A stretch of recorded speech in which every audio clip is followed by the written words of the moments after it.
लोकसभा ही माझीच आहे आणि त्यामुळे ही निवडणूक जी आहे ती एका अर्थाने लोकशाहीमधली महत्वाची, नेत्याने ज्यावर वेळ द्यावा, पैसा खर्च करावा, लक्ष देऊन काम करावं अशी ही महत्वाची निवडणूक आहे।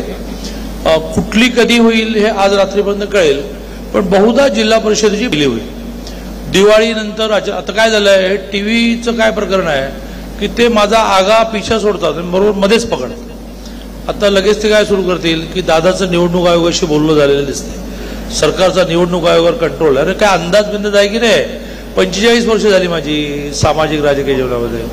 तर आडाखा असा आहे की नोव्हेंबर एंडला जिल्हा परिषद, डिसेंबर एंडला नगरपालिका, जानेवारी एंडला महानगरपालिका। सुप्रीम कोर्टाने अतिशय कडक शब्दात सांगितलंय की 31 जानेवारीला सगळ्या निवडणुका संपवून आम्हाला रिपोर्ट सादर करा। त्यामुळे बहुधा टेंटेटिव्ह अशी रचना आहे। 1 महिना आधी आचारसंहिता लागते, दिवाळी आचारसंहितेत जाऊ नये म्हणून बहुधा दिवाळीच्या 1-2 दिवस नंतर आचारसंहिता लागेल की सगळं सांभाळायचं।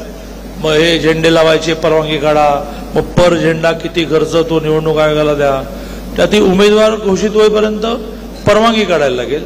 उमेदवार घोषित झाला की त्याच्या खर्चात पडायला सुरुवात होईल। आता हे वाजप आलं ना, त्यांचा रेट ठरलाय, म्हणजे नाही तो फुकट आला प्रेमवाडी नाही, त्याचे 1000 रुपये। आणि त्यामुळे ऑक्टोबर एंडला आचारसंहिता लागली की विकास कामाची उद्घाटनं, विकास कामाचे नारळ पडणं, त्याच्या आधी काय ते सगळं आटपून या, कारण ती आचारसंहिता बहुधा 3 महिने लागेल।